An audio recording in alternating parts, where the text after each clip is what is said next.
Saya ucapkan terima kasih Bapak Ibu, teman-teman, adik-adik yang sudah hadir pada acara seminar Rebound, jadi seminar mingguan yang yang difasilitasi oleh Departemen Fisika.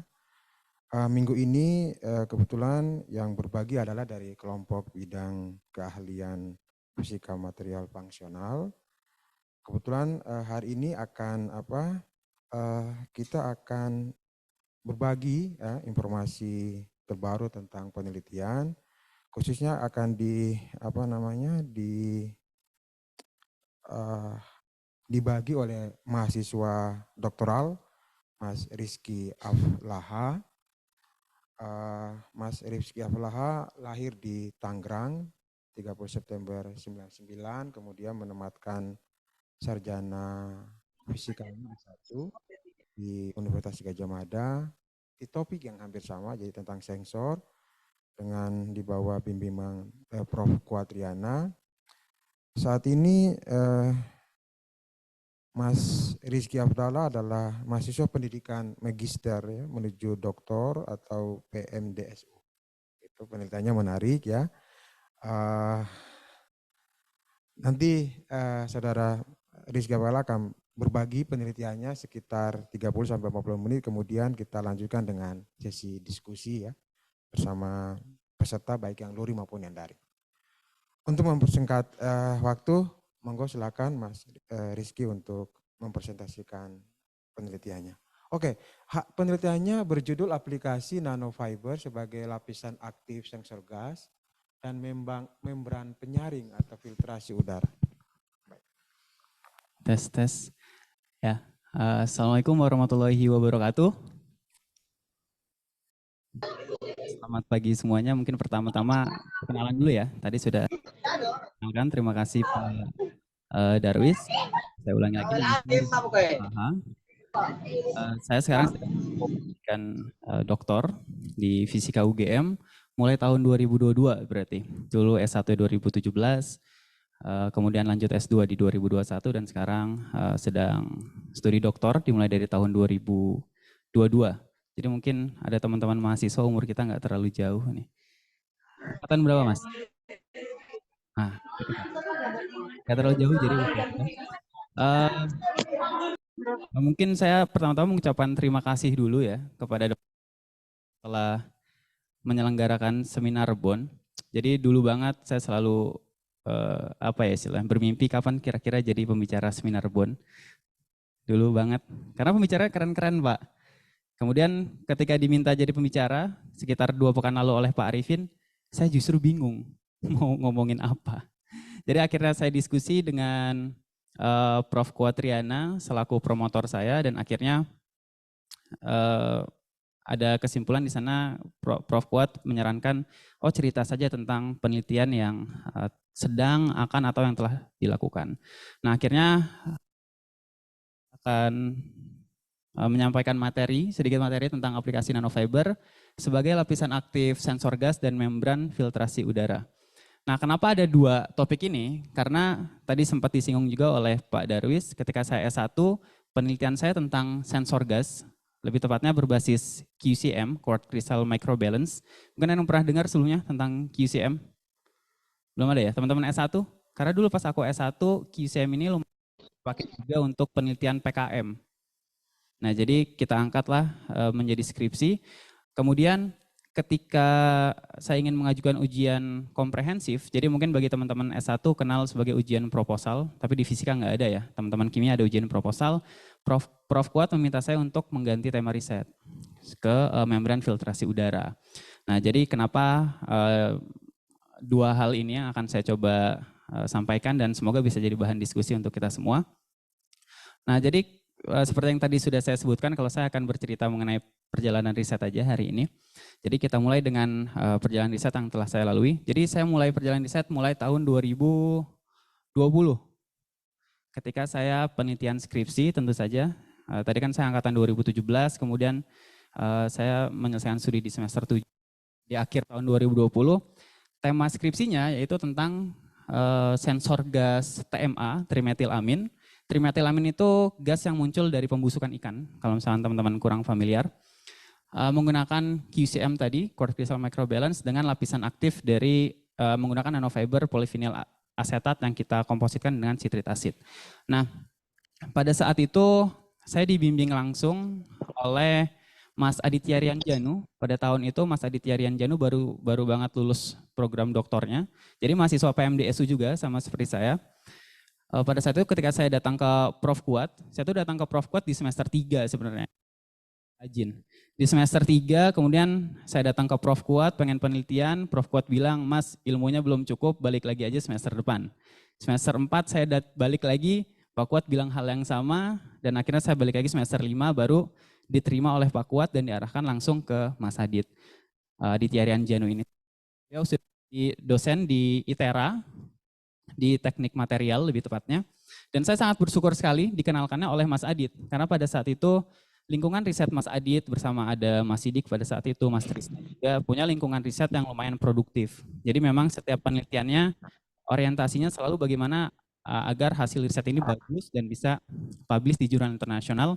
Dan ya hasilnya bisa dilihat di sini kalau data skripsi saya akhirnya bisa publish di RSC, Material Advance, lumayan Q2 lah. Jadi lumayan untuk hasil skripsi bisa publish di jurnal, dan pada saat itu memotivasi saya untuk terus neliti. Karena semula saya kira ya skripsi sangat susah sekali untuk jadi paper internasional, tapi pada saat itu diyakinkan oleh Mas Adit dan dibimbing juga gimana caranya supaya dapat data yang baik, dan akhirnya alhamdulillah bisa publish.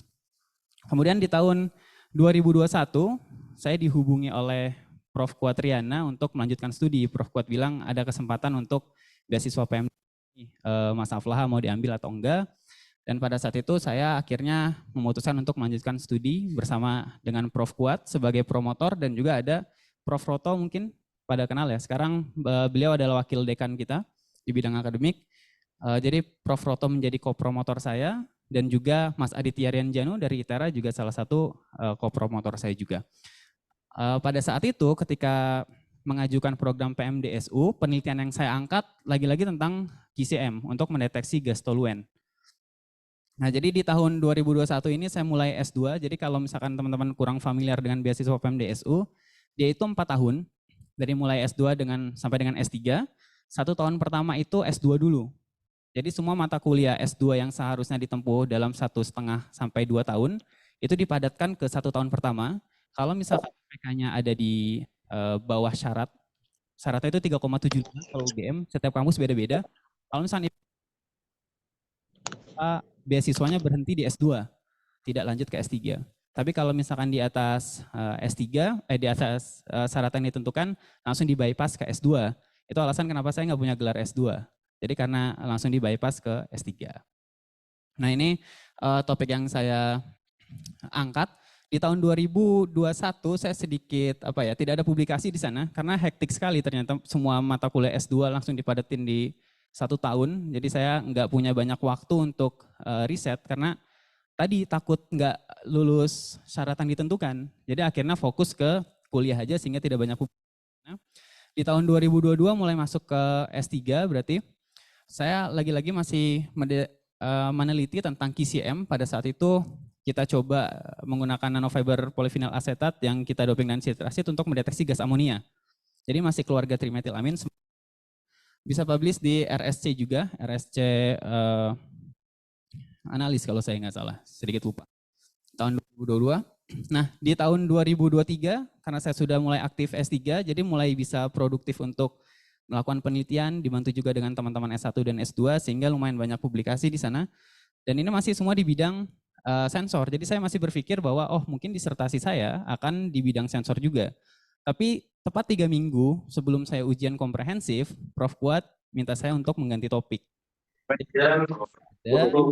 Saran untuk disertasi nanti membayar menjelaskan jenis interaksi.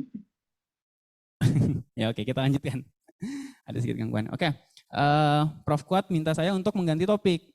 Setelah diskusi banyak dengan Mas Adit, Pak Roto, dan juga Pak Kuat, akhirnya diputuskanlah bahwa topik yang saya angkat untuk disertasi kurang lebih seperti ini. Membran nanofiber dengan karakteristik superhidrofobik dan tahan suhu tinggi untuk aplikasi membran filter udara berstandar ISO 16890. Jadi Nanti kita akan jelaskan lebih lanjut kenapa dua karakteristik ini yang kita cari, super hydrophobic dan tahan suhu tinggi. Kita lanjutkan dulu. Di tahun 2024 yang berarti tahun ini, saya masih belum punya banyak penelitian mengenai topik disertasi justru. Ini saya masih publish di bidang QCM dan ada juga kita kerjasama dengan ITERA untuk fotokatalis. Jadi belum ada yang justru nyinggung tentang topik disertasi saya. Jadi baru ada hasilnya di sini, ini foto sedikit hasil sebenarnya. Di mana kita bisa berhasil membuat agar nanofiber kita ini bersifat super hydrophobic. Tapi belum sempat publish, udah ada manuskripnya tapi masih sering di reject. Jadi mungkin harus kita evaluasi diri dulu untuk memperbaiki kualitas dari manuskripnya, baru kita coba submit lagi. Nah, kita awali diskusi ini dengan tokoh utama di riset saya, yaitu nanofiber. Nah, ini judulnya electrospan nanofiber ya, jadi nanofiber yang dipintal secara elektronik. Jadi untuk membentuk atau menghasilkan nanofiber itu banyak metodenya, seperti sebenarnya ada melt blow, kemudian ada centrifugal spinning, ada electrochemical bahkan. Tapi kita pilih electrospinning karena itu pertama yang tersedia di lab kita itu, kedua memang secara setup jauh lebih sederhana. Nah, ini hasil nanofibernya, mungkin teman-teman ada yang belum pernah melihat. Jadi sederhananya nanofiber itu ya sama seperti namanya ya, fiber atau serat yang dia berukuran diameter pada skala nanometer gitu. Jadi seperti ini yang di kiri itu polyvinyl polyacrylonitrile, atau PAN, dan di kanan ini polyvinyl asetat. Jadi dua jenis nanofiber yang berbeda, bisa dilihat dengan berbeda, morfologinya juga ikut berbeda, diameternya berbeda. Oleh sebab itu kita coba racik dan kita cari nanofiber yang sesuai untuk aplikasi yang kita inginkan.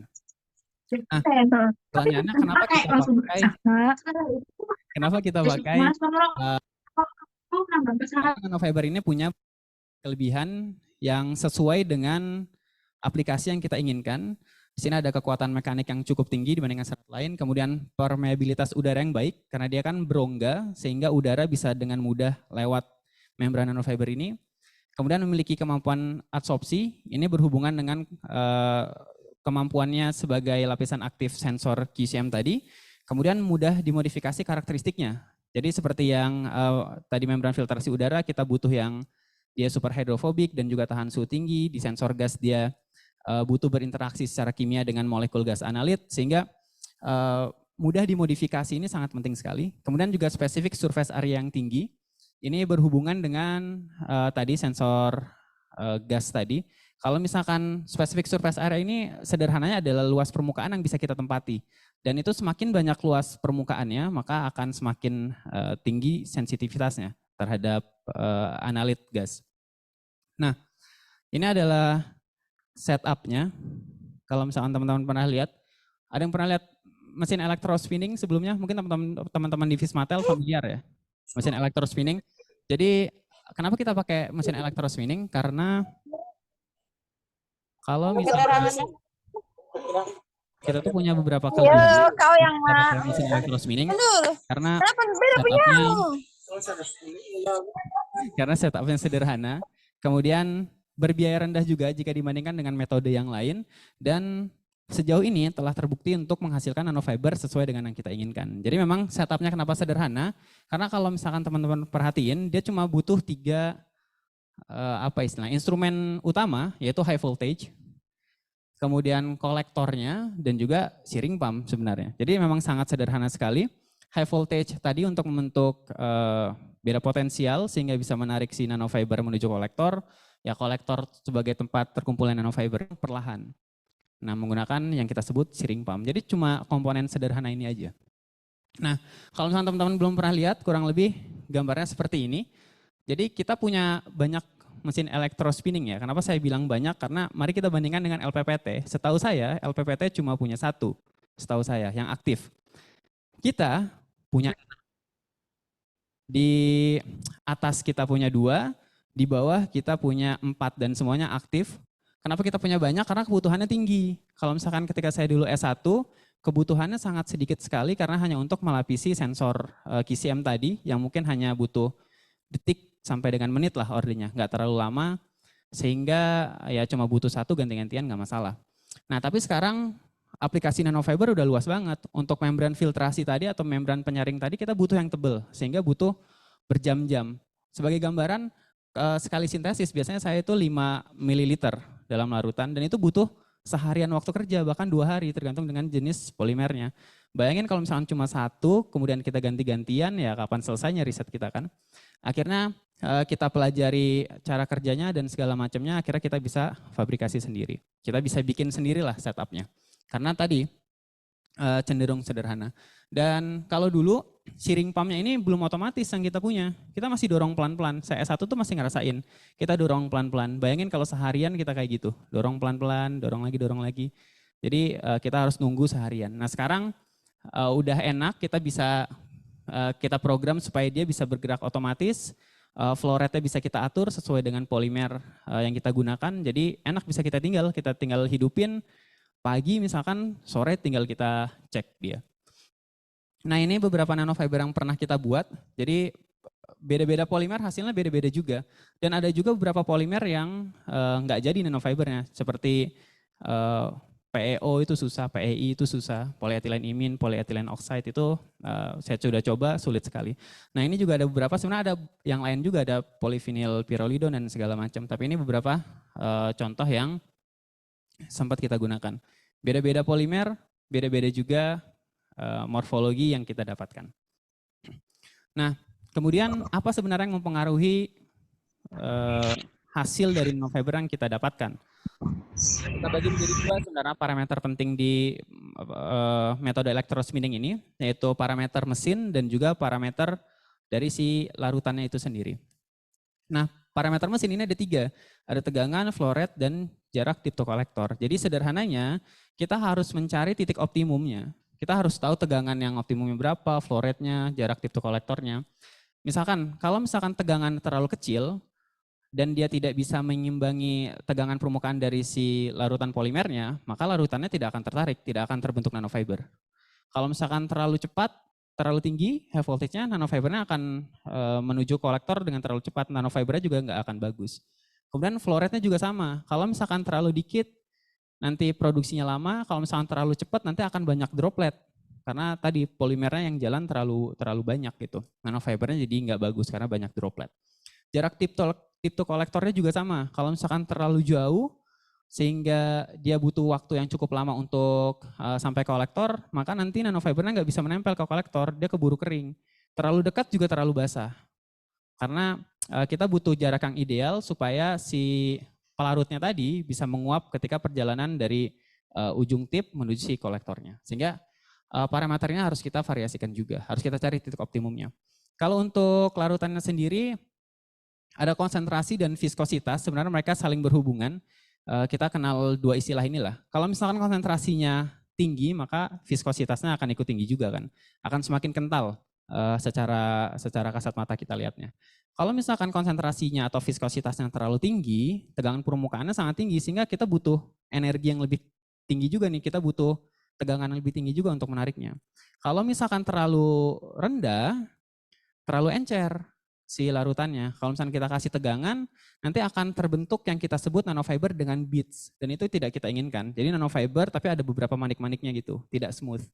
Jadi itu juga harus kita carilah titik optimumnya. Nah, kolektor sendiri kita punya berbagai jenis kolektor. Tadi kan yang digambar itu cuma yang flat ya, yang flat. Nah ini memang yang paling umum, flat kolektor. Jadi ini kalau misalnya untuk kita ngelapisin sesuatu yang secara luasnya kecil, ini sangat cukup sekali.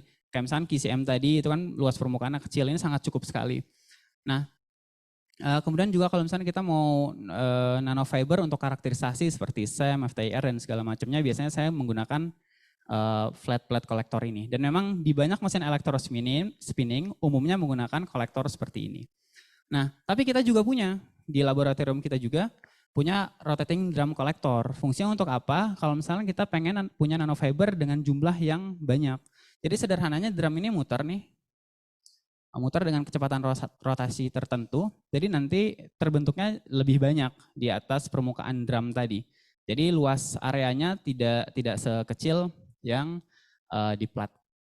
Nah, dalam keadaan tertentu ketika kita bisa membuat si drum kolektornya tadi bergerak dengan sangat cepat relatif terhadap si jet dari polimernya, maka kita sangat mungkin sekali menghasilkan nanofiber dengan morfologi seperti ini. Jadi dia alignment lah, align nanofiber, well ordered nanofiber.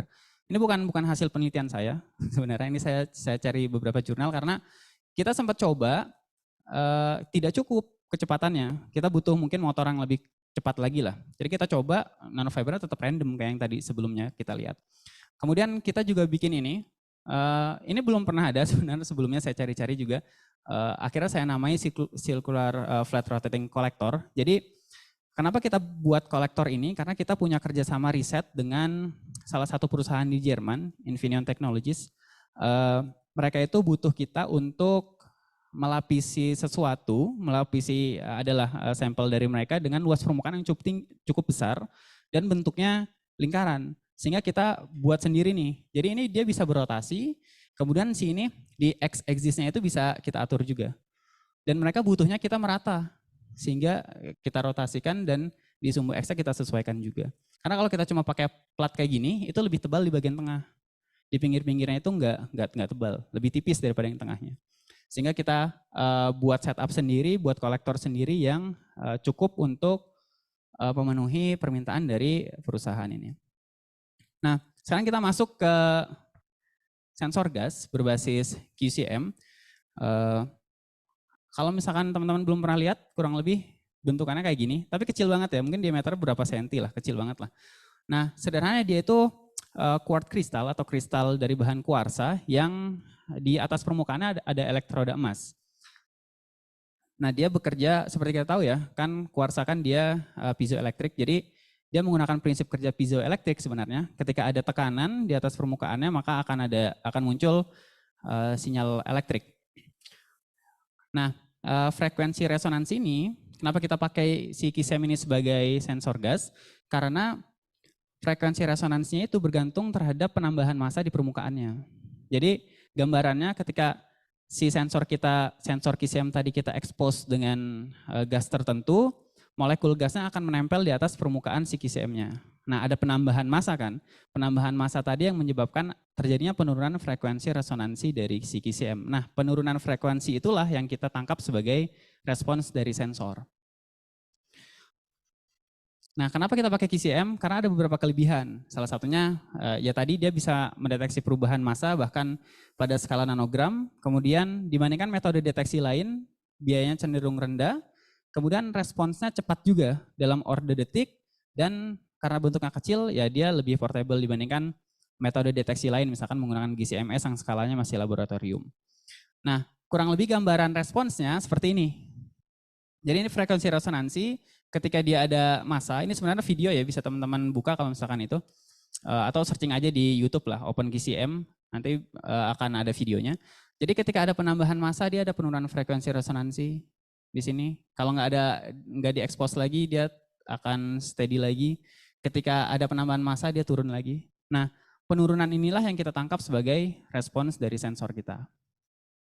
Nah, tapi si QCM ini punya kelemahan. Kalau istilah manusia ya dia buta, dia nggak menarik molekul gas tertentu ke atas permukaannya. Gimana caranya untuk meningkatkan performanya atau meningkatkan responnya terhadap gas tertentu?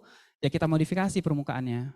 Di mana permukaannya tadi bertujuan untuk mengikat molekul gas analit yang kita inginkan. Misalnya tadi ada TMA, ada mungkin aseton, toluen, ada amonia dan segala macamnya.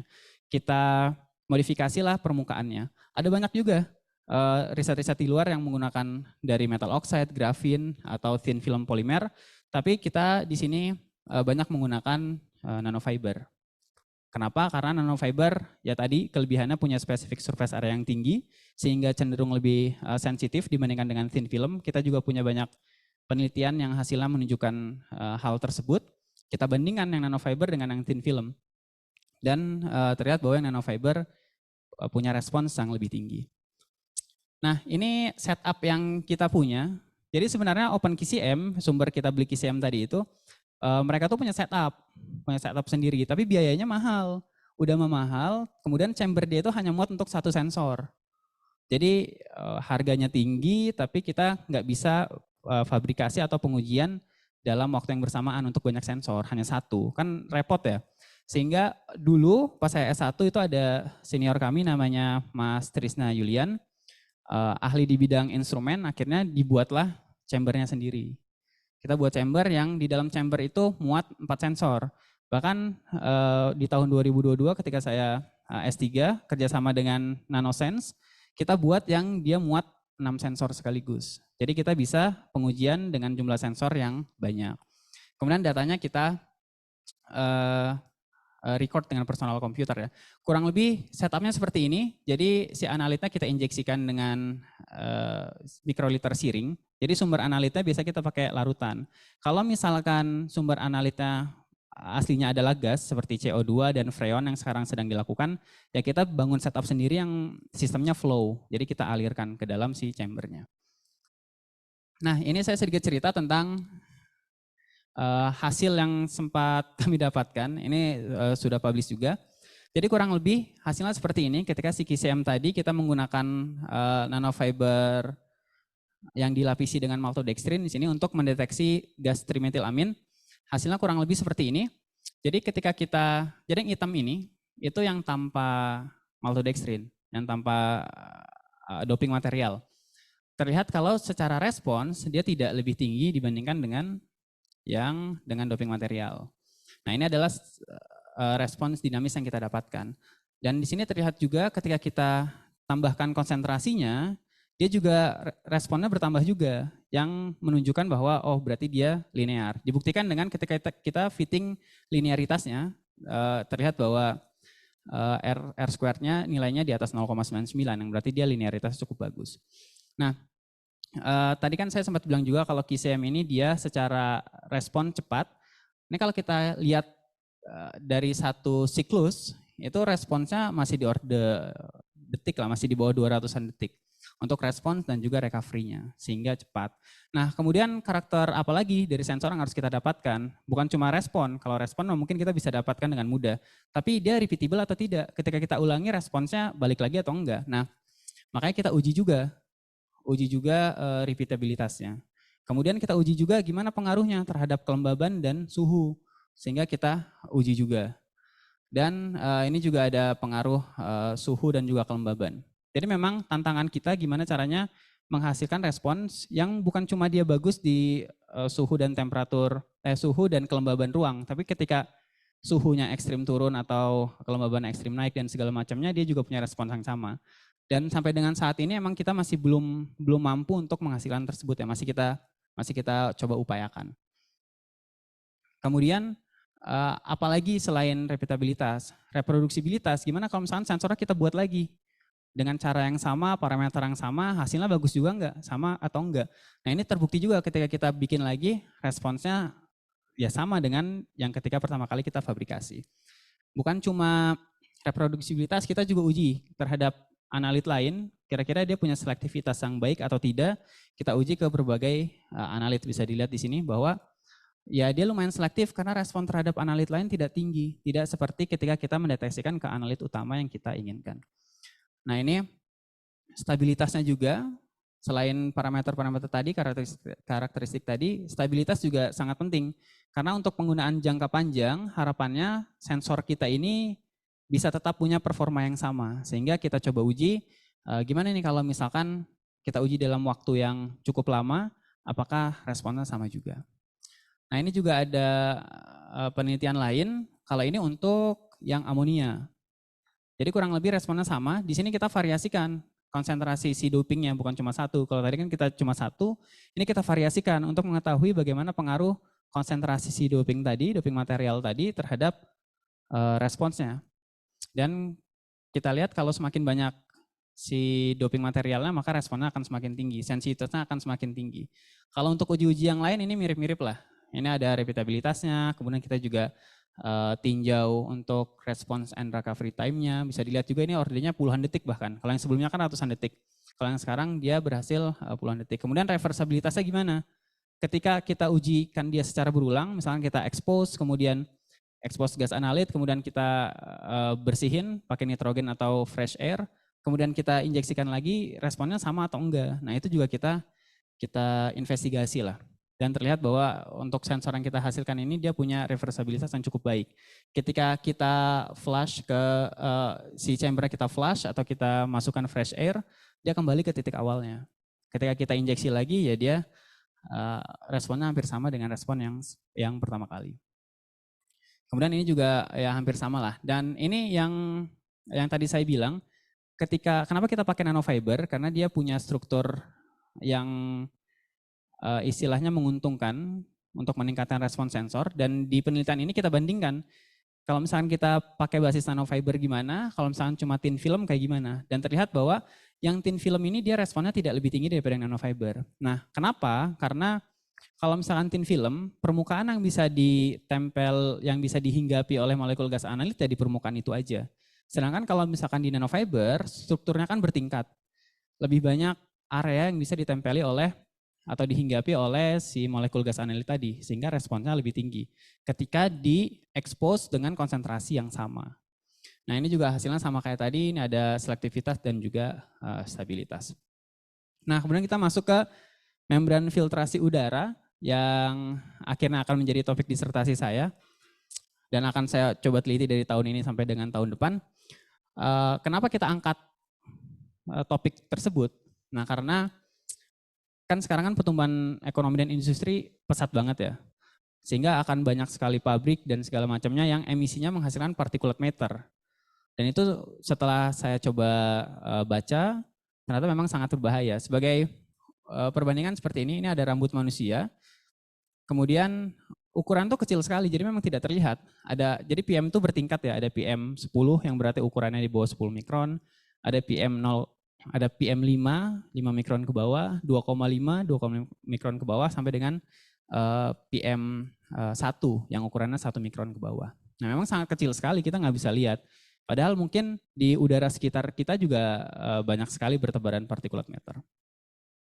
Nah kenapa berbahaya? Karena bisa masuk ke bronkitis dan alveolus sehingga membahayakan sistem pernapasan kita. Setelah saya baca di tahun 2015, itu setidaknya ada 4,2 juta kematian prematur di seluruh dunia akibat polusi udara. Nah, kemudian kenapa di judul disertasi saya itu kita membutuhkan nanofiber yang karakteristiknya punya ketahanan terhadap suhu tinggi. Karena aplikasi membrannya bukan hanya di suhu ruang seperti ini, kalau kayak gini kan suhu ruang aja. Tapi ada beberapa kasus di mana kita butuh membran tersebut punya performa yang baik di suhu yang ekstrim. Seperti di pembakaran batu bara atau biomasa yang suhunya mungkin di atas 100 derajat. Sehingga kita butuh nanofiber yang dia punya ketahanan terhadap suhu yang baik. Nah ketika di metode konvensional yang kita kenal, itu biasanya dibuat sistem dulu untuk mendinginkan si suhunya. Baru kalau misalnya ada media filternya baru difilter. Nah kita pengennya gimana caranya, nggak usah lah ada sistem pendinginan itu, kita langsung aja di dead end sama si membran kita.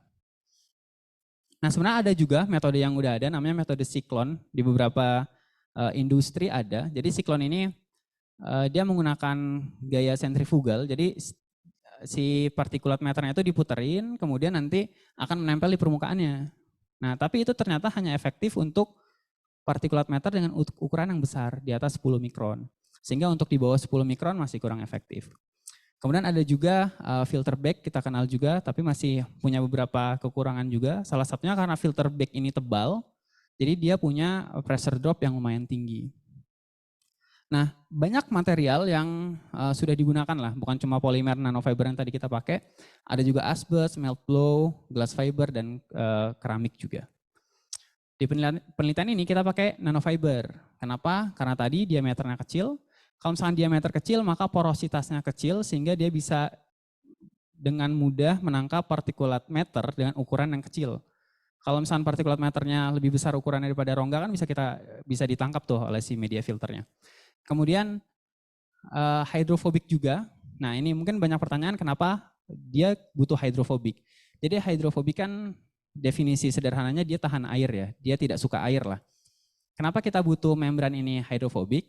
Karena kalau misalkan diaplikasikan di lingkungan dengan kelembaban tinggi, kalau misalkan membrannya tidak hidrofobik, permukaannya cenderung basah. Kalau misalkan basah, debu-debu mudah menempel di situ. Dalam waktu yang cukup lama, nanti akan menyumbat si membrannya. Kalau misalkan teman-teman pernah ngebongkar filter AC mobil, itu tuh kalau kita ambil tuh banyak banget yang nempel di situ. Kenapa? Karena lembab dan masuk debu di sana sehingga menyumbat si filternya. Nah, itu yang kita coba ingin atasi lah, sehingga kita butuh nanofiber yang sifatnya hidrofobik. Kemudian tahan suhu tinggi, tadi juga sudah sempat dijelaskan. Nah, kenapa diameternya kecil? Tadi tuh permeabilitas udaranya baik. Kita butuh permeabilitas udaranya yang baik. Kenapa? Kalau misalkan diaplikasikan misalkan di hal lain lah, seperti masker. Kalau misalkan permeabilitas udaranya nggak baik, masker kan ngap tuh, kita susah ngambil nafas. Padahal harapannya kita tetap mudah ngambil nafas, tapi partikulat maternya tersaring, sehingga kita butuh yang permeabilitas udaranya baik juga. Kemudian meningkatkan efisiensi, karena tadi yang sudah disebutkan, dia bisa menangkap PM dengan jumlah yang kecil. Hidrofobik juga sama. Nah, kenapa hidrofobik? Jadi kalau misalkan dilihat, ini kan ada range-nya ya, kita pakai patokan ini, hidrofobik itu gimana, hidrofilik itu gimana, dan harapan kita tuh kita bisa dapat permukaan nanofiber yang dia super hidrofobik. Jadi ketika kita tes water contact angle-nya, dia itu ada di atas 150 derajat. Nah, apakah benar nih diameternya berpengaruh terhadap efisiensi? Nah, ini ada penelitian yang udah publish juga, bukan tim kami, tapi kita searching, kita cari. Nah, di sini terlihat bahwa ketika fibernya semakin besar, ini kan semakin ke kanan semakin besar ya sumbu X-nya ini. Semakin besar, efisiensinya menurun. Oleh sebab itu kita butuh diameternya kecil, karena semakin besar si nanofibernya, efisiensinya menurun. Begitu juga ini untuk semua ketebalan. Jadi ini ada beberapa ketebalan beda warna di sini. Ini kemudian ini ada kecepatan si udaranya lah. Ini divariasikan A, B, C, D dengan E-nya. Tapi intinya kita butuh nanofiber yang diameternya kecil, karena semakin besar nanofibernya, efisiensinya akan semakin menurun. Karena kita tidak ingin punya membran yang efisiensinya rendah. Nah, ini yang upaya yang sedang kita coba. Jadi kalau ini hasil dari penelitian kita coba ngerubah si karakter dari nanofiber kita yang semula, ini kan polyacrylonitrile doang. Semula tuh dia bersifat hidrofilik. Kalau misalnya kita lihat dari acuan ini ya, dia punya sudut yang lebih rendah daripada 90 derajat. Ketika kita doping dengan polisulfon, yang dia terkenal hidrofobik, dia bisa naik. Bahkan ke angka ini di atas 150, mungkin skalanya nggak kelihatan ya. Jadi yang 4 gambar ini, itu kita doping dengan variasi polisulfon, variasi konsentrasi polisulfon, dan terlihat bahwa water contact angle-nya meningkat. Bahkan ke angka yang super hidrofobik. Yang semula hidrofilik, dia bukan cuma bisa meningkat ke hidrofobik, tapi juga ke super hidrofobik. Nah, jadi ini polisulfonnya nih. Kalau polisulfonnya doang kayak gini bentuknya. Dia udah di atas 160 water contact angle-nya. Ketika kita padukan, ya dia bisa mempengaruhi si polyacrylonitrile ini ke angka yang lumayan signifikan, di atas 150. Nah, ini juga kalau teman-teman lihat ada gambar lain, ini tuh thin film. Ini tuh thin film. Yang 4 ini thin filmnya, yang ini nanofibernya. Nah, kenapa hasilnya beda padahal materialnya sama? Karena bentuk permukaan itu juga berpengaruh. Kalau misalkan permukaannya flat, itu akan cenderung dia hydrophilic. Karena tidak ada yang menahan si molekul air tadi.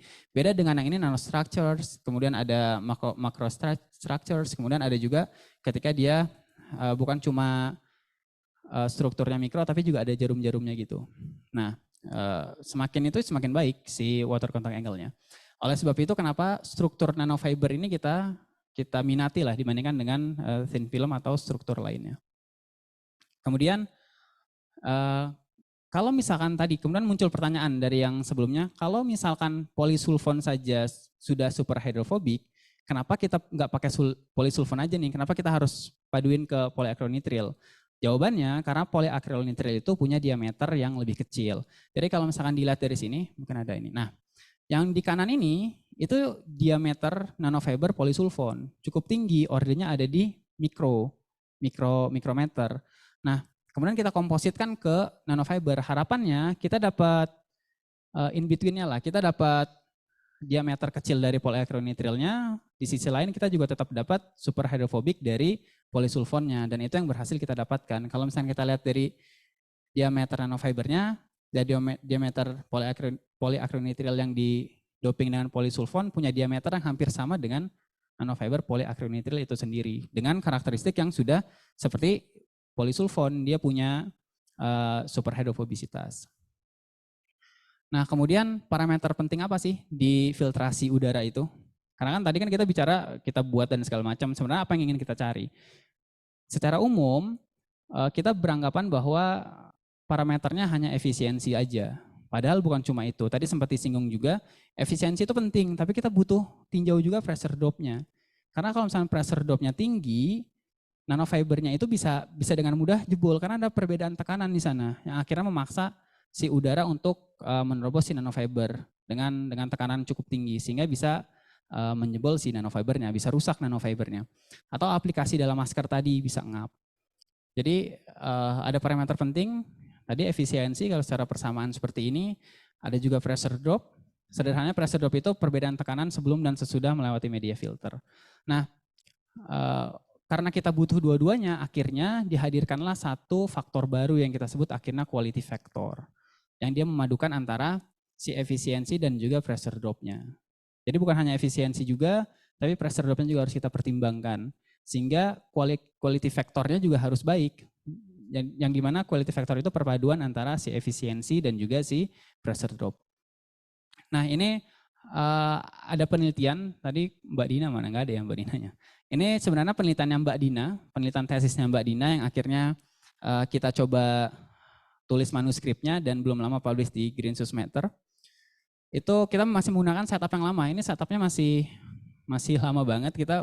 Ini tuh bahannya dari paralon dulu. Dari paralon, kemudian kita punya particle counter di sini, punya Pak Ahmad, ada digital manometer. Itu pun sebenarnya digital manometernya tidak dikhususkan untuk membran filter. Kenapa? Karena dia tinggi. Jadi resolusinya tinggi banget, ada di 0,01 kilopascal, jadi ada 10 pascal kan tinggi banget. Kita butuh yang lebih rendah dari itu untuk mendeteksi pressure drop-nya. Karena pressure drop rata-rata dari si membran filtrasi udara itu mungkin ada di orde beberapa pascal aja, mungkin maksimal di puluhan pascal. Tapi karena kita cuma punya setup ini, akhirnya ya kita buat itu. Kita buat apa adanya lah. Dan hasilnya, ya ini hasil pengujian biasa ya, ini kita variasikan nanofibernya buat nunjukin kalau misalnya nanofibernya semakin tinggi, benar efisiensinya akan semakin tinggi karena media penyaringnya semakin tebal kan. Tapi kita juga tahu kalau semakin tinggi, semakin tebal si nanofibernya, pressure drop-nya juga akan semakin tinggi kan. Oleh sebab itu kita variasiin untuk lihat fenomenanya seperti apa. Dan benar nih, kalau misalkan kita lihat efisiensinya mungkin ada rangkuman. Nah, kalau misalkan kita lihat nanofiber yang lebih tebal, ini kan NF4 itu kita electrospinning selama 4 jam, yang 6 itu 6 jam, 8 itu 8 jam. Dan memang semakin tebal, efisiensinya semakin tinggi. Efisiensinya semakin tinggi, tapi justru quality factornya semakin rendah. Kenapa? Karena ternyata pressure drop-nya tinggi. Tidak bisa mengimbangi efisiensinya tadi. Nah ini yang kita coba evaluasi di penelitian yang akan kita lakukan, gimana caranya efisiensinya tinggi tapi pressure drop-nya kita jaga rendah supaya quality factornya ada di tingkat yang masih baik. Nah mungkin yang terakhir saya sampaikan, ini yang sedang kita kembangkan juga dan mungkin teman-teman S1 ada yang mau riset di bidang situ. Jadi karena kita berkaca ke riset sebelumnya yang setup-nya belum baik, akhirnya saya, Prof. Kuat dan kita mengumpulkan beberapa tim membuat setup yang lumayan baik lah, yang lumayan settle. Nah ini secara desain seperti ini. Jadi ini adalah aerosol generatornya. Jadi sumber aerosolnya nanti kita masukkan ke sini. Di sini ada kipas yang membantu dia menyebarkan aerosol itu. Ini sebenarnya nanti si aerosol generatornya dihubungkan ke kompresor ya. Kompresor ada di sana mungkin. Nah itu kompresornya nanti dialirkan dan membrannya kita taruh sini. Membrannya kita taruh sini. Di sini ada katupnya. Jadi kita buat otomatis gitu. Ketika sudah beberapa detik sudah membaurkan si aerosol, baru kita alirkan. Katupnya terbuka. Flow meter di sini untuk mengatur flow-nya. Jadi harapannya kita juga bukan cuma variasi si membrannya, kita bisa variasi flow-nya. Buat ngelihat kalau misalkan udara yang cepat tuh efisiensinya seperti apa, apakah tetap sama atau tidak. Nah, ini kalau misalkan kita lihat desainnya seperti ini, di dalamnya ini ada PM sensor. Jadi yang ini tuh particulate matter sensornya nih, 2. Jadi dia dialirkan ke situ, kita hitung jumlah konsentrasi si particulate matternya. Kemudian di sini juga ini ada lubang. Lubang ini tuh kita hubungkan dengan sensor differential pressure buat lihat pressure drop-nya. Kalau misalnya kita tinjau spesifikasinya, jadi flow meternya ini bisa mendeteksi 30 sampai 300 LPM. Kemudian PM-nya tadi, kalau yang setup kita sebelumnya punya Pak Ahmad itu sangat terbatas sekali. Di sini kita bisa bukan cuma particulate matter dengan konsentrasi yang cukup tinggi, tapi juga kita bisa deteksi volatile organic compound dan juga NOx di situ. Jadi mungkin nanti aplikasinya bukan cuma particulate matter, kita bisa juga gimana nih kalau misalkan kita bikin membran filter yang VOC, bisa juga kita gunakan. Kemudian si pressure drop sensornya, kalau tadi resolusinya ada di 10 Pascal atau 0,01 kilopascal, di sini resolusinya kecil, bisa deteksi hingga 0,5 Pascal. Jadi kita punya setup yang lebih baik lah. Nah, gambaran seperti ini. Gambaran seperti ini, tadi kan desainnya. Gambaran seperti ini, jadi si nanofibernya kita taruh di sini, ada kasetnya. Jadi bentuknya seperti ini. Nanofibernya tadi kita taruh di sini, kemudian kita masukkan di sini, ada penguncinya di sana. Bagian atas ini kita hubungkan dengan pressure drop, di dalam sini ada particulate matter sensor, ini flow meternya, ini katupnya. Nah, di bagian sini dihubungkan dengan kompresor. Nah, ini pun kalau kita lihat sama-sama, ada banyak kabel ya di sini. Jadi salah satu selangnya itu kita hubungkan ke kantung plastik itu. Fungsinya buat apa? Karena sebelum ada kantung itu, ketika kita coba, si aerosol generator ini tuh meledak. Karena alirannya masuk terus, tekanannya tinggi, nggak bisa ditahan oleh si kotak ini meledak akhirnya. Nah, akhirnya kita coba cari cara, gimana caranya supaya hal itu nggak terjadi lagi. Nah, kita alirin dia ke ada bag, kalau teman-teman pernah nyoba Ginos COVID-19 dulu, kan ada sampling bagnya. Nah, kita pakai itu. Fungsinya buat apa? Kalau misalkan sampling bagnya meledak, kita matiin kompresornya. Yang berarti tekanannya udah tinggi nih. Jadi itu fungsinya. Ya sebenarnya kita lagi cari solusi yang lebih baik juga, tapi setidaknya itu mengantisipasi si aerosol generatornya meledak lagi. Kemudian ya ini aerosol generator yang meledaknya. Ini kalau misalkan dilihat di bagian sana itu udah banyak lem-leman lah karena bekas meledaknya. Nah, mungkin itu yang bisa saya sampaikan, semoga bisa jadi bahan diskusi. Ini ada 2 teman yang baru datang langsung sedih mukanya. Baik, terima kasih Mas Rizky. Ya, selanjutnya kita masuk ke sesi diskusi ya. Memang overwhelming fenomenologis, tapi memang baru dieksplorasi di bidang engineering dan aplikasi gitu ya, ke market ya. Padahal dari sisi physical condensed matter physics pun mungkin masih banyak yang bisa dieksplor dari kayak fenomenologis. Baik, silakan yang mau berdiskusi, mau berpendapat, mau bertanya, mau klarifikasi. Ini jadwal piket itu. Kalau pertanyaan tentang PMDSU juga enggak apa-apa, pengalamannya kayak apa gitu. Silakan. Iya. Yang ini kan, Bu, yang lulus tadi kan, yang dirapin tadi. Udah semua? Izin bertanya, harga satu itu? Ya udah. Buat yang jadwal guru tadi. Ya. Microprocessor teh, buat crystal microfilter teh, satu digitnya berapa harganya? Ya, harga si chipnya ya, QCM chipnya itu satunya mungkin sekitar 300 ribuan satunya. Jadi kita biasa beli per kotak, per box itu 3, sekian, isi satu boxnya ada 10. Jadi mungkin kalau kita bagi harganya sekitar 300 ribuan. Gitu. Terima kasih. Nah, ya, okay.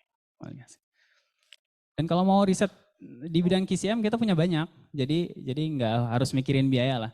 Teman-teman di khususnya di Torsi itu kadang karena kita punya pendanaan yang cukup banyak, kita coba ajuin proposal ke beberapa sumber dana. Jadi yang hal-hal seperti itu biasanya nggak kita bebankan ke mahasiswa. Biar mahasiswanya tuh fokus ke riset pokoknya. Oke, selanjutnya ada ini secara daring dari Mbak Desi ya, silakan monggo. Langsung aja. Halo, Assalamualaikum. Apakah suara saya terdengar? Suaranya terdengar jelas. Oke. Perkenalkan saya Desi, kebetulan sekarang sedang berkuliah di Magister Kimia dan dari tahun 2015 saya sudah riset dengan nanofiber dulu dengan alatnya Pak Kuat juga dulu masih di LPPT semua di ruang nanomaterial itu. Kemudian ya pas S1 dulu saya sensornya sensor CO2. Kemudian untuk sekarang ini saya juga masih berhubungan riset juga dengan nanofiber, tapi dengan asopsi yang sekarang. Nah, untuk untuk yang riset saya sekarang ini adalah saya itu fokusnya adalah untuk meningkatkan luas permukaannya nanofiber sendiri. Jadi saya nanofiber kemudian saya doping dengan activated carbon untuk meningkatkan luas areanya.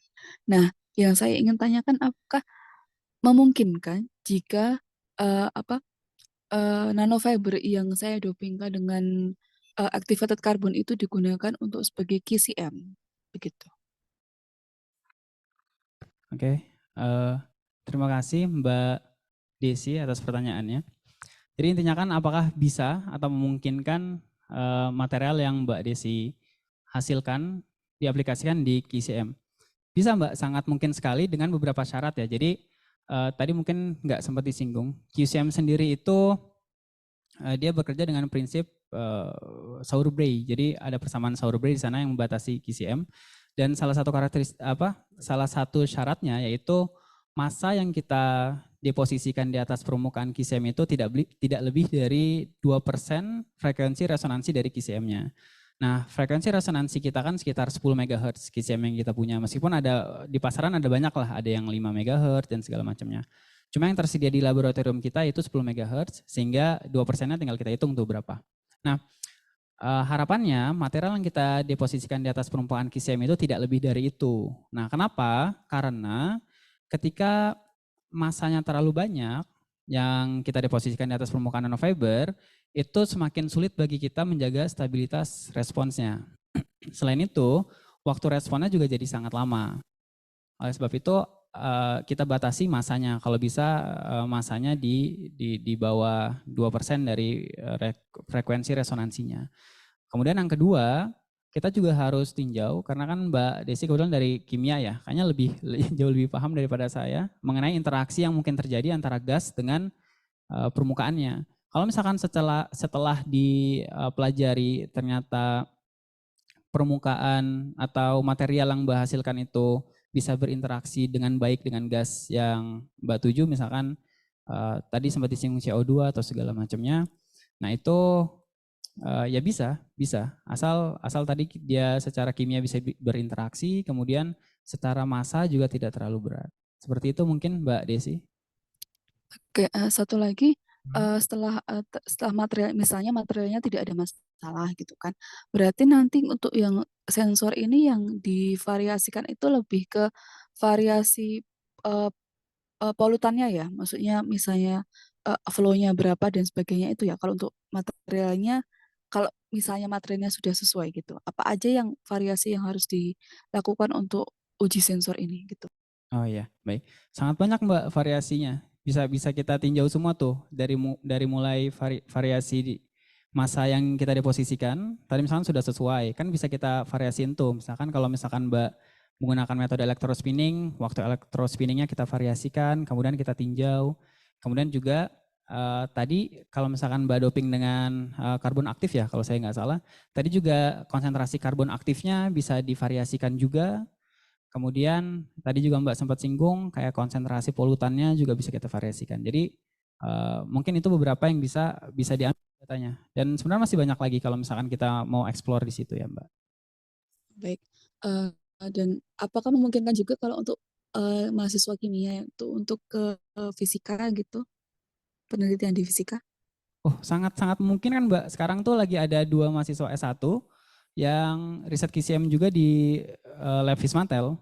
Tahun lalu itu ada juga mahasiswa S2 kimia, Mbak Cynthia, mungkin Mbak Desi kenal. Itu juga labnya nge-labnya di kita, di fisika, di Vismatel. Jadi sangat memungkinkan sekali Bahkan sebenarnya kita butuh banget teman-teman dari kimia. Kenapa? Karena kita butuh mempelajari sensing mekanismenya sebenarnya. Teman-teman fisika mungkin tidak punya pemahaman yang mendalam mengenai interaksi antara si materi aktif kita dengan si molekul gas analitnya. Jadi justru kita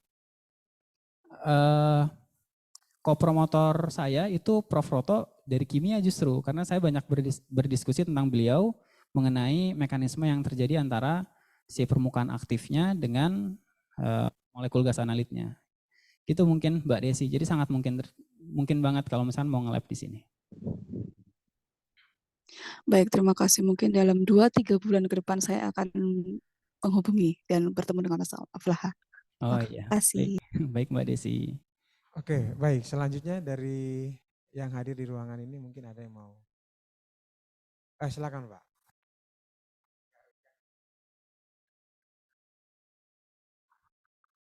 Baik, terima kasih. Saya tertarik untuk ingin mengetahui lebih dalam tentang penggunaan fiber nanofiber untuk ini ya, untuk sensor gas gitu ya. Apakah Mas Rizky pernah menganalisa dari segi fisika gitu ya? Kok dia sensor ini bisa membedakan antara gas ini dengan gas yang lain gitu ya? Sebenarnya perubahan sifat-sifat fisika apakah yang terjadi di dalam permukaan daripada material tersebut sehingga dia bisa mendeteksi perbedaannya gitu ya, respon frekuensinya. Apakah mungkin terjadi perbedaan resistansi ataupun kapasitansi atau induktansi gitu. Kalau tadi kan mungkin masalah reaksi kimianya yang mungkin orang-orang kimia tertarik ataupun lebih berkompetensi, tapi dari segi fisika sebenarnya apa yang membedakan itu menjadi respon frekuensinya berbeda antara satu gas dengan gas yang lain. Terima kasih. Oke, terima kasih atas pertanyaannya. Ya, jadi memang mengenai sensing mekanismenya sendiri ya Pak ya, itu juga masih sangat-sangat menjadi misteri bagi kami. Kenapa? Karena interaksi ini berada di skala molekular yang kita sendiri belum tahu metode karakterisasi yang cocok untuk mengetahui sebenarnya apa yang terjadi di sana. Jadi yang bisa kita dekati adalah ya tadi kita tinjau secara komposisi kimianya dan segala macam, kita lihat interaksi yang mungkin. Bahkan hampir di semua penelitian dan jurnal tentang QCM itu tidak ada yang benar-benar berani menyebutkan wah ini nih interaksi yang terjadi.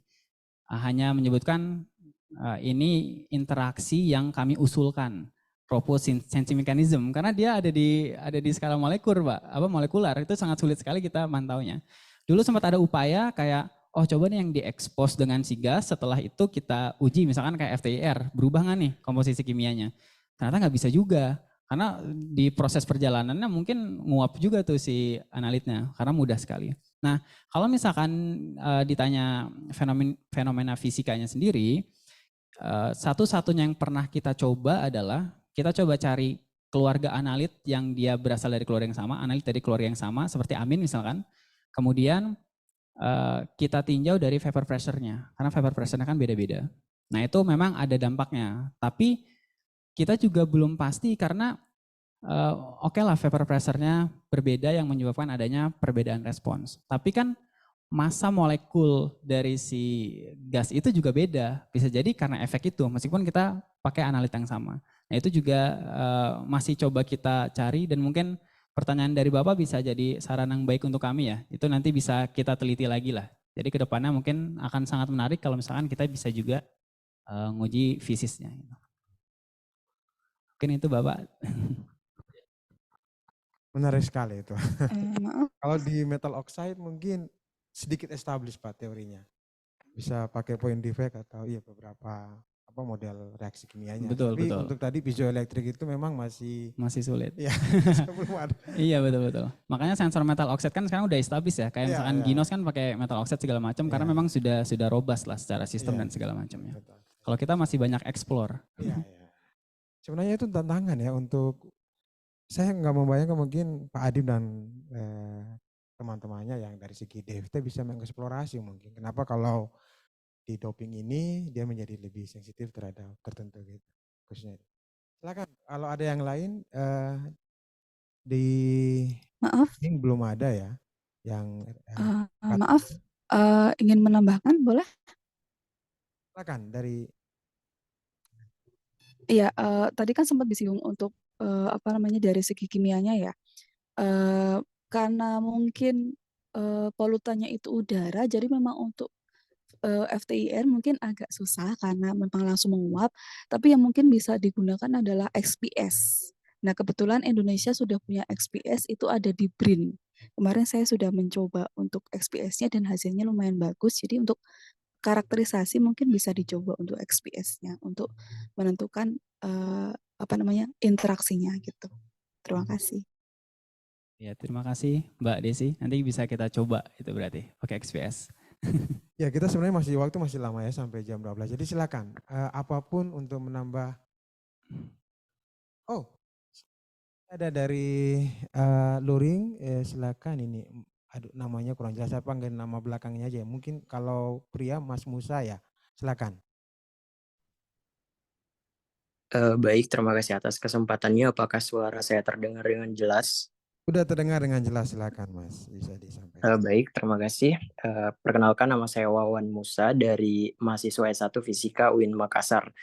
Saya ingin bertanya kepada Mas Afla terkait dengan penelitiannya terkait dengan nanofiber. Kan seperti yang kita ketahui bahwa nanofiber ini bentuknya untuk sebagai filtrasi udara gitu. Dan pada akhirnya dia akan bertindak untuk menyaring atau menangkap partikel atau molekul yang akan melewati. Nah, yang ini jadi pertanyaan saya kepada Mas Aflaha terkait dengan nanofiber ini, apakah pada akhirnya juga ujung-ujungnya akan menghasilkan atau membentuk endapan di permukaan nanofiber itu sendiri? Pun kalau iya akan menghasilkan endapan, apa maintenance yang dilakukan sama Mas Aflaha? Apakah langsung diganti dengan nanofiber yang baru atau gimana? Pun apakah pernah dicoba juga berapa banyak gas maksimal yang untuk melewati nanofiber tersebut kemudian diganti ke nanofiber yang baru atau bagaimana penjelasannya? Terima kasih. Oke, langsung saya jawab mungkin ya Pak Darus ya. Terima kasih Mas Wawan Musa atas pertanyaannya, sangat baik sekali. Jadi memang untuk yang filtrasi udara ini, karena memang baru 1 tahun, bahkan belum genap 1 tahun ya, jadi saya kompre itu bulan Juli kalau saya nggak salah, jadi belum genap 1 tahun, kita memang masih dalam tahap penelitian awal, kita belum ke aplikasinya ketika dia digunakan dalam waktu berapa lama, akan seperti apa, maintenance-nya seperti apa, memang kita masih belum terpikirkan ke arah sana, meskipun tadi upaya yang kita coba capai yaitu membuat materialnya bersifat super hydrophobic. Kenapa? Karena di beberapa riset telah menunjukkan bahwa dia punya sifat anti-fouling yang baik. Itu alasannya kenapa kita sangat ngotot sekali ingin membrannya itu punya sifat super hydrophobic. Salah satunya karena anti-fouling tadi. Nah, tapi kalau misalkan yang Mas Wawan tanyakan mengenai masa pakainya mungkin, kemudian ketika kotor maintenance-nya seperti apa, memang itu karena kita masih tahap awal, itu masih belum kita pikirkan Mas Wawan. Tapi ke depannya kalau misalkan riset tersebut di sini udah mulai settle ya, kan dimulai dari saya, mungkin sebenarnya dimulai dari Mbak Dina, kemudian dilanjutkan oleh saya, dan nanti teman-teman S1, S2, S3 juga pasti banyak yang melanjutkan. Nah harapannya parameter-parameter tersebut seperti maintenance seperti apa, apalagi kalau misalkan mau diaplikasikan langsung ya, kayak misalkan membrannya mau dijual dan segala macamnya pasti itu akan kita tinjau. Itu mungkin Mas Wawan jawaban dari saya. Oke, masih ada atau sudah cukup Mas Wawan ya? Oke, saya ingatkan lagi mungkin yang belum absen ya, baik secara luring maupun daring bisa dilakukan ya. Hitung-hitung untuk dapat sertifikat. Yang daring bisa menggunakan apa Bu?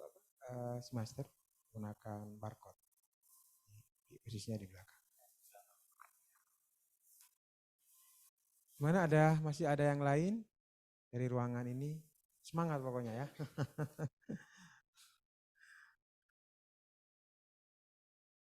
Sebenarnya masih terbuka ini ya, maksud saya mungkin Pak Kuat dan teman-teman mungkin bisa buka kolaborator untuk dari sisi kondensmeter fisiknya gitu untuk Ya betul Pak. mungkin model-model yang selain itu seperti kata Bapak tadi mungkin ada mekanisme yang dipropos dari Departemen Fisika gitu. Betul Pak, betul Pak. Memahami mekanismenya. Betul. Menarik sekali masalahnya. Iya.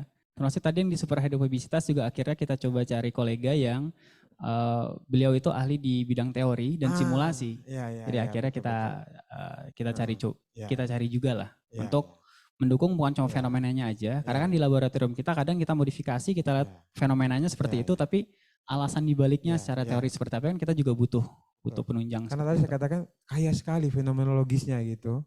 Cuma sekarang masih didesain ke arah pemanfaatan gitu. Padahal mungkin ada beberapa kontribusi di bidang apa. Saya ingat ada fisika kondensasi mater ternama bilang dalam setiap 10 tahun itu pasti ada sebuah fenomena baru yang kemudian menjadi hot topic lah gitu. Dan tidak selalu selesai gitu. Contohnya material kupret ya di bidang superkonduktor ditemukan tahun 86 sampai sekarang belum ada penjelasan yang komprehensif gitu, tentang mekanisme.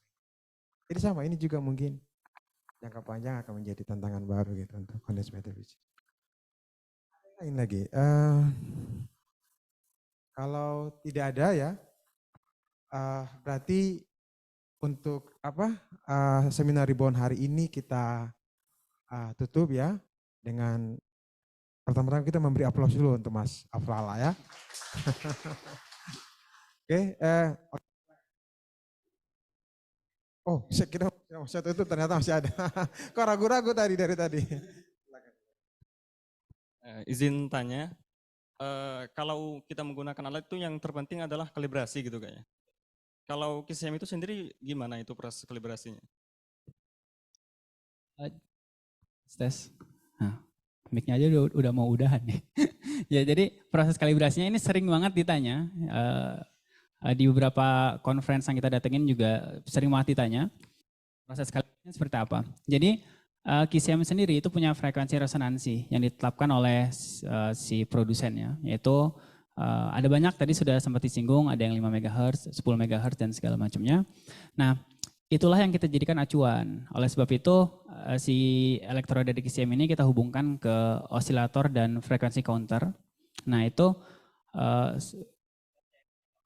frekuensinya itu telah sesuai atau tidak. Nah, jadi memang tahap kalibrasi seperti itu. Jadi mungkin bukan kalibrasi ya, kita validasi saja apakah sensornya masih punya kualitas yang baik atau tidak gitu. Seperti itu.